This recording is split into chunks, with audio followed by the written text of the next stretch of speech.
Mark stood at the desk, his eyes locked on the glowing screen.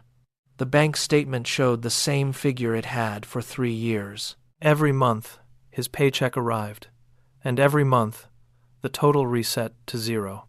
He tapped the display, as if the numbers might shift under pressure, but they remained fixed.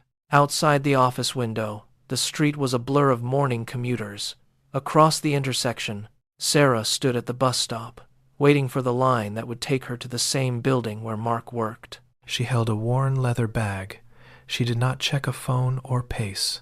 She watched the traffic with a steady gaze. Mark turned away from his desk and walked toward the break room, his movements mechanical, his rhythm dictated by the clock on the wall. He passed the glass doors where Sarah had just entered. She moved toward the elevators with purpose, her pace measured. While Mark stopped at the water cooler, leaning his weight against the wall, they worked the same hours. They earned the same salary. But as the elevator doors slid shut, the gap between their realities began to widen. One was defined by the balance on a screen, the other by the destination of a bus. The calendar pages flipped until the ink faded. 20 years passed in the blink of a shutter. Mark sat at the same desk, the same screen reflecting the same stagnant numbers. He still stared at the account balance, his posture hunched, his hands never straying from the keyboard. The routine had become his architecture. Across the city, the view changed.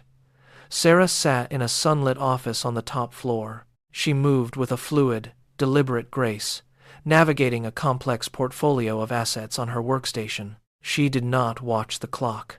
She commanded her own schedule. Her environment was quiet, filled with the hum of high-level activity, a complete departure from the static hum of the firm where they both started. The income they earned had been identical in the beginning, yet the trajectory had split into 2 distinct realities. It was not a matter of luck or a sudden windfall. It was the result of 1,000 silent, invisible choices made while the rest of the world slept. The difference was not the paycheck, but the internal logic that dictated every move.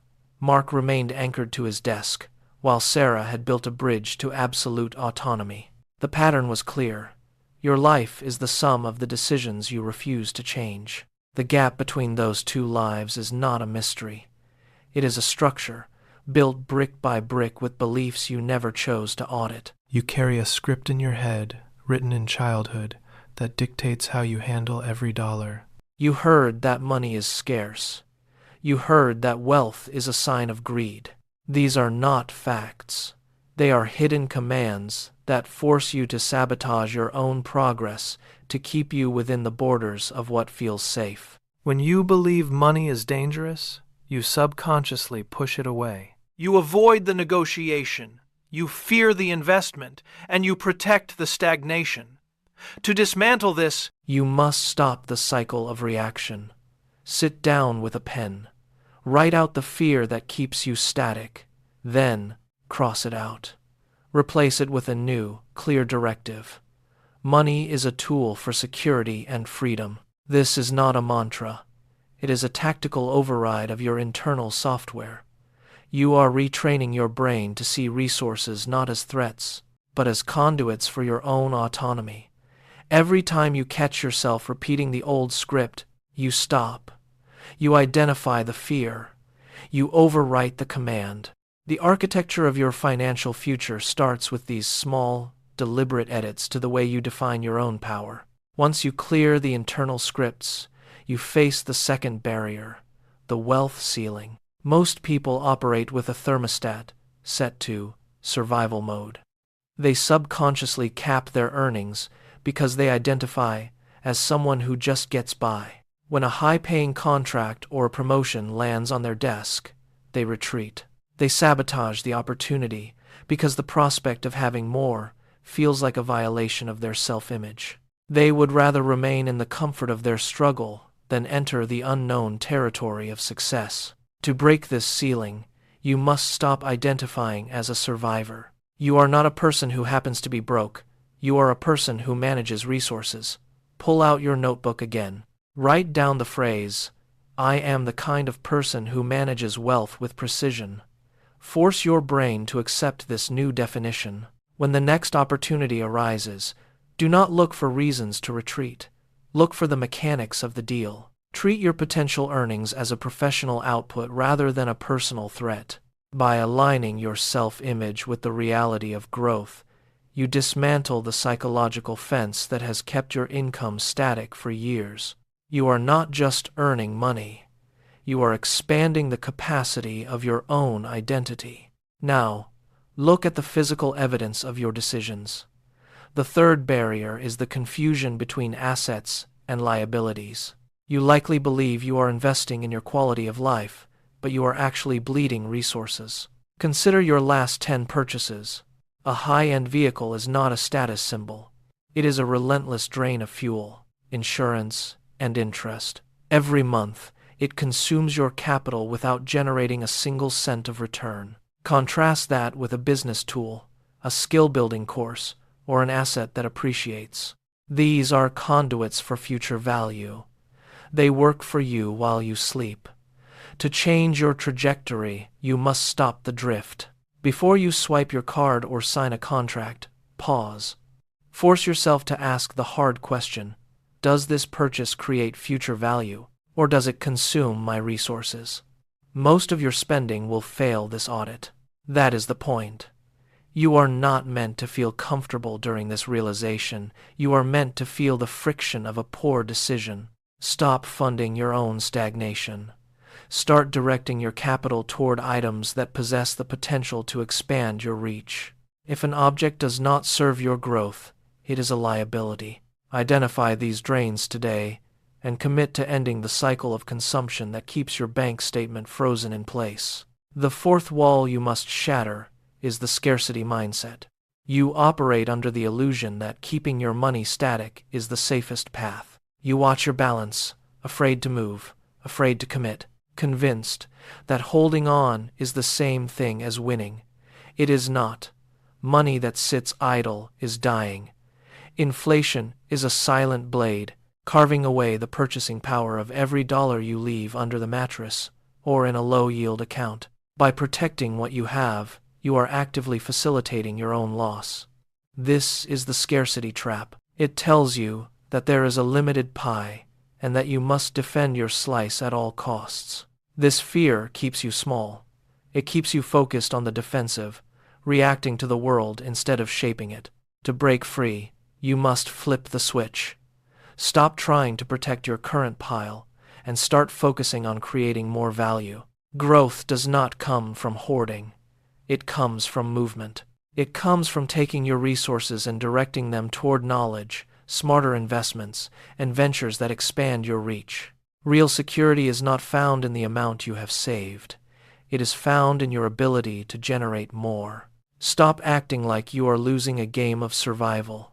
Start acting like you are building an empire. The fifth barrier is the most primal: loss aversion. Your brain is wired to fear the loss of $100 far more than it is programmed to enjoy the gain of $200. This imbalance is a biological glitch that is sabotaging your financial future. Because the sting of a minor loss feels like a physical injury, you retreat. You avoid negotiating for a higher salary. You pass on opportunities that require an initial investment. You play it safe, not because it is wise, but because you are terrified of the temporary discomfort of being wrong. This fear is a cage. It turns every potential breakthrough into a perceived threat. To dismantle this, you must change your definition of failure. Every failed investment, every rejected proposal, and every venture that does not yield a profit is not a defeat. It is expensive education. When you treat a loss as a fatal blow, you freeze. When you treat it as data, you iterate. You must force yourself to take the risk despite the internal scream of your own biology. The cost of standing still is always higher than the cost of a failed attempt. Stop measuring your worth by the safety of your current position. Start measuring it by the boldness of your experiments. The final, deadliest trap is the illusion of thrift. Consider Mark. He spends 4 hours hunched over a broken cabinet, sweating over a rusted hinge, fighting with a drill, and finally tightening the last screw. He saved $50 on a repair fee. He feels a momentary spark of accomplishment. But look at the math. If his time is worth 3 times that hourly rate, he has just paid $150 to save 50. He is not being frugal. He is burning his most precious, non-renewable asset to keep his capital stagnant. This is the time trap. You protect your pennies while you hemorrhage your hours. You handle every minor household chore, every administrative detail, and every low-value task because you do not trust the cost of outsourcing. You are trading your life for spare change. Stop, look at your calendar and ask what your hour is truly worth. If you are doing work that a machine or a service could do for less, you are stalling your own progress. Protect your time as fiercely as you protect your bank account. Automate, delegate. Focus every ounce of your energy on tasks that compound your value. The clock is running, and you are currently paying to stay in the same place. The realization has arrived. You see the pattern now. You see the hours slipping away and the bank account frozen in place. A monument to old, invisible decisions. You are standing at the edge of a cycle that has defined your life for years. To stay is to accept the slow erosion of your potential. To leave is to face the discomfort of the unknown. The choice is not coming tomorrow. It is here. It is now. Do not wait for a perfect moment, because perfection is the final lie of the scarcity mindset. Pick one. Audit your last 10 purchases and identify the liabilities you mistook for assets. Or, sit down and rewrite the internal script that tells you money is a source of danger. Pick one belief and dismantle it today. The friction you feel is not a warning sign. It is the feeling of a new path being carved. Stop justifying the stagnation. Stop protecting the habits that keep you small. You have the tools, the data, and the awareness. The only thing left is the act of deciding. Will you close this window and return to the old cycle? Or will you take the first, sharp step toward a new reality? Choose now. The decision is made. The friction of the first step is behind you. Now, look forward. Imagine the ripple effect of that single, deliberate choice. It starts small, a redirected expense, a rewritten belief, an hour reclaimed. These are not just isolated actions. They are the gears of a new machine.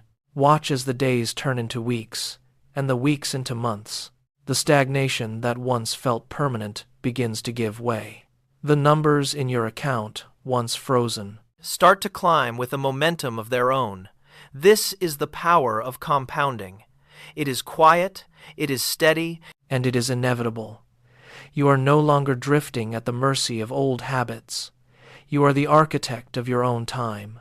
The dream of total autonomy, once a flicker in the distance, is now your new reality. It is not found in a sudden windfall or a stroke of luck. It is built in the quiet, consistent rigor of your daily choices. Keep moving, keep auditing, keep refining. The path is open. The weight is lifted, and the freedom you once thought impossible is already yours to hold. Your future is not a destination. It is the life you are building, one deliberate decision at a time.